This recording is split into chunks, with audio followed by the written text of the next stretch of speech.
Alright, I don't know about you guys, but I thought this card was dog shit crap. There were a few decent matchups and some big surprises, and there was one fight in particular that really made up for this being a pretty uneventful mid card. Let's just get into it right now. Alright, so I'm in a new time zone, and I actually missed this one and had to go back and rewatch it. I'm glad I did though. This was just another example of a fighter being completely retarded. Perez was really badly hurting Jafel, bad on the feet, and I honestly thought he was going to get him out of there.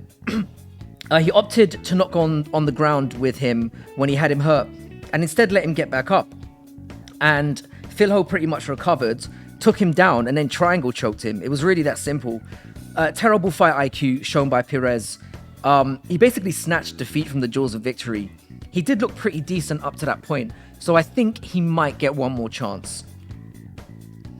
Alright, this was a terrible fight. We all knew that it would be. I actually thought Bannon won it though. She had 50 more significant strikes, but it can be largely argued that Brazil had the more damaging blows in round 1 and 2. I mean, who really cares anyway? I did pick this to go over 2.5.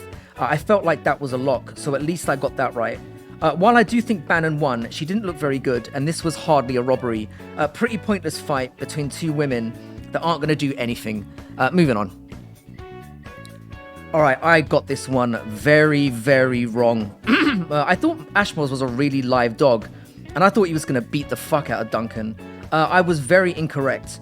Now, there was a little bit of fortune in this, in that Duncan threw a very powerful kick to the stomach, which Ashmos blocked, and he apparently broke his arm with that attack. To be honest though, even up to that point, I thought Duncan looked surprisingly crisp. He seemed to be catching Ashmos coming in, who looked surprisingly slow. Regardless of the arm break, I think Duncan was on his way to winning this one, but it is a bit embarrassing though that the fight remained relatively close despite this injury. I absolutely lost my shirt in this one. I was convinced it was going to be a mismatch, and it was not.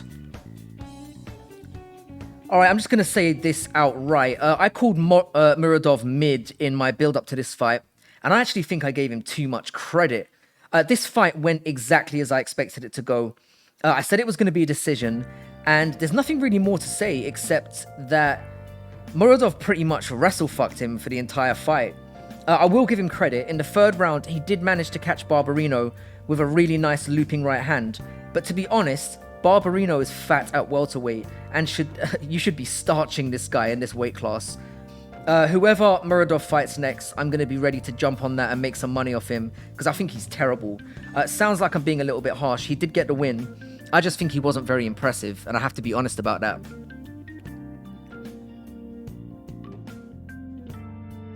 Alright, I took a little bit of a gamble on this one, and I picked it to go over the 1.5 mark, which cashed nicely.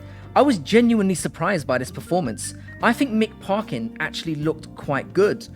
His striking was crisp, and I think based on this performance, he's going to kind of find himself at the top of the bottom feeders.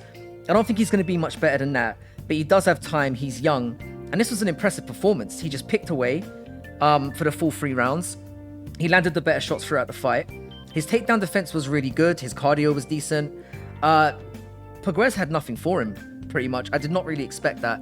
I did say Puguez is not a very good fighter, but I expected him to have the experience to take him down and dominate him, and that's not what happened.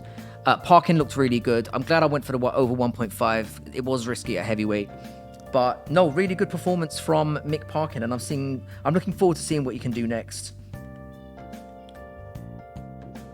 Alright, after this one was actually the Ketlin Vieira fight. I did pick her, and I'm not going to say much about it. It was a pretty standard affair, 2 clear rounds to 1. You're not really missing anything. It probably went exactly as we all expected. Now, this fight, though, was quite interesting. I thought Joel Alvarez was going to destroy Diakiese, and it didn't quite go that way. He did end up getting a finish in the second round after a fortuitous headshot wobbled Mark. It could have been illegal. And Diakiese went tumbling down and got finished on the ground. He was clearly waiting for the ref to step in, which obviously you can't do at this level, so Alvarez is not to blame for that. I will say this though, Mark was hurting him, and the wrestling was more effective than I was expecting. Alvarez's takedown defense is really horrendous, and I'm not going to be confident picking him against anybody who can take you down and keep you down. It was a good window, a little bit of luck to it. but fair play to him. He got the job done against a decent opponent.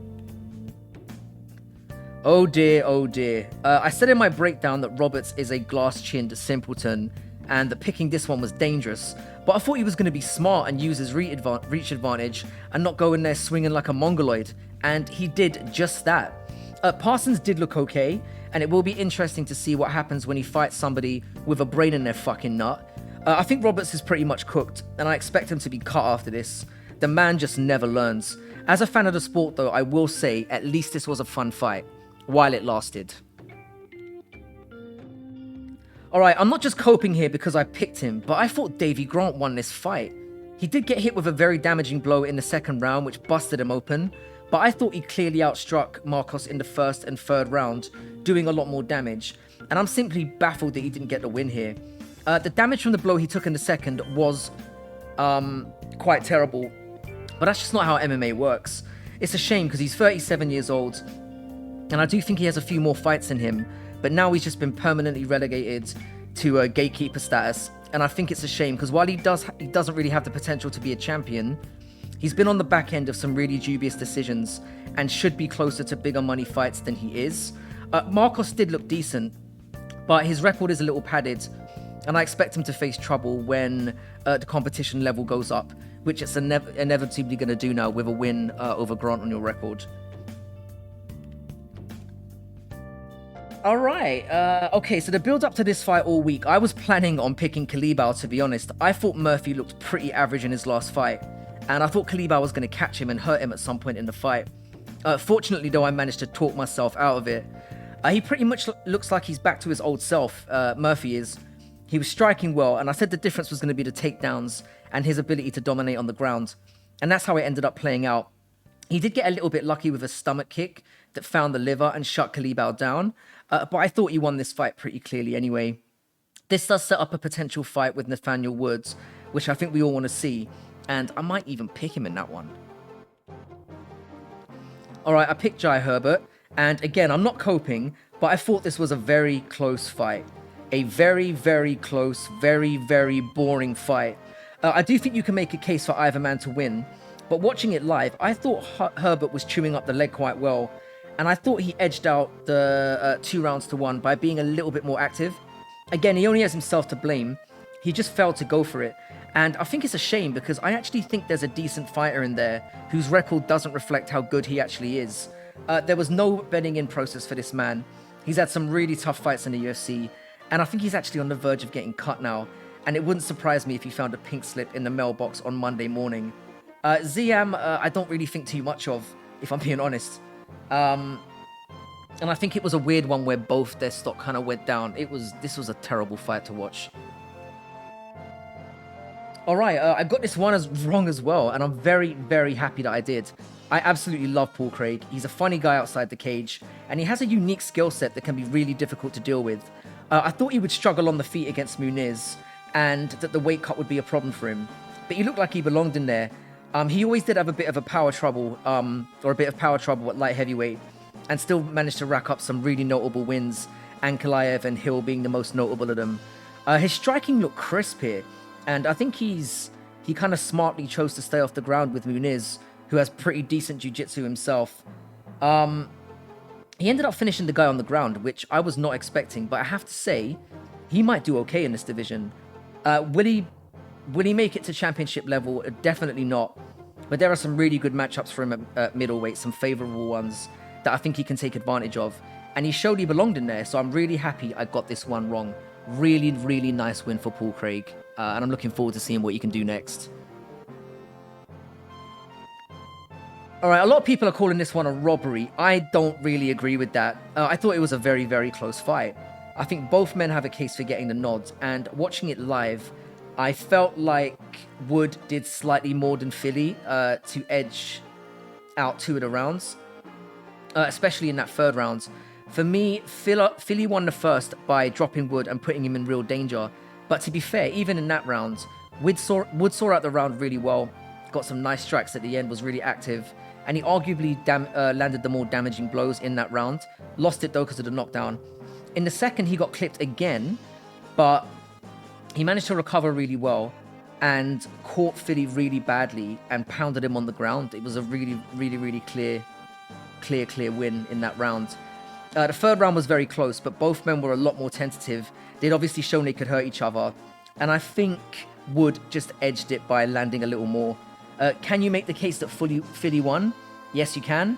But this was definitely no robbery. That's ridiculous. People use that word way too liberally these days. I think ultimately though, Wood is too small for this weight class. And it's going to be interesting to see what he can do going forward, because I think he's really going to struggle power-wise when he gets anywhere near like the top 10 of the division. They should do the Murphy fight next, and we'll see how that goes. Nice win though. All right, this was the one that really made my night. They set this up for Molly McCann to get a layup against a girl who's lost 5 of her last 6, and she absolutely fucked it up. I should be annoyed because I played this to go over 1.5 and lost a shitload of money on it, but which obviously didn't. But I don't even care. I really despise Molly McCann. And there's a clear path to victory against her now. Blanchfield pretty much laid down the blueprint. She's got no submission defense and is pretty easy to take down.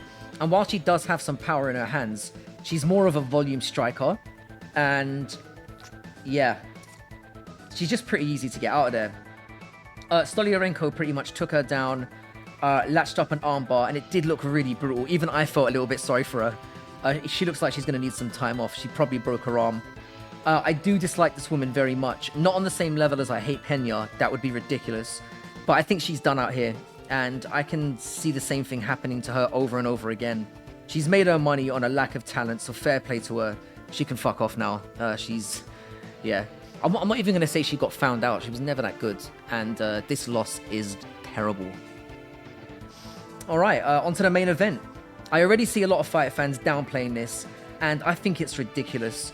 Tybura might not be the best guy in the world, but he's a very tough man to finish, and Aspinall just made him look like a bag of garbage. Aspinall's ability on the feet is genuinely outstanding. He's a crisp, fast striker. He finds angles, and he poses a really massive takedown threat. He pretty much steamrolled Tybura here. It was over in a couple of minutes. With his takedown threat and good jiu-jitsu, I think he's going to be a massive problem. And based on this performance, I genuinely think he's the second best heavyweight in the world right now. I think he'll get Gane next and have too much of a balanced skill set for him. To be honest, it's not really a given that Gane even beats Spivak. I think that's a tough fight, but I do expect Gane to get it done. And then I think Aspinall ends up fighting somebody like Gane or Jailton Almeida if the timing is right for the belt, when Jones kills Stipe and retires. All right, it wasn't the best overall record here, but I did boost my odds or my record to 193.94. So I've still managed to stay away from 100 losses, which I'm trying to do for as long as possible. The win percentage remains at 67%. I seem locked there. Looking forward to next week's card. That should be much better. I think it's a pay-per-view. So I'm really looking forward to that one. This card was a bit disappointing and definitely one that was fine to miss. Like, I think if you missed it, there's no point in rewatching it. There were very few highlights. It was fun to see Molly get her arm broken though. That was pretty good. But yeah, have a great rest of the week, and I'll see you on Tuesday when I do the breakdown of the next card. Take it easy.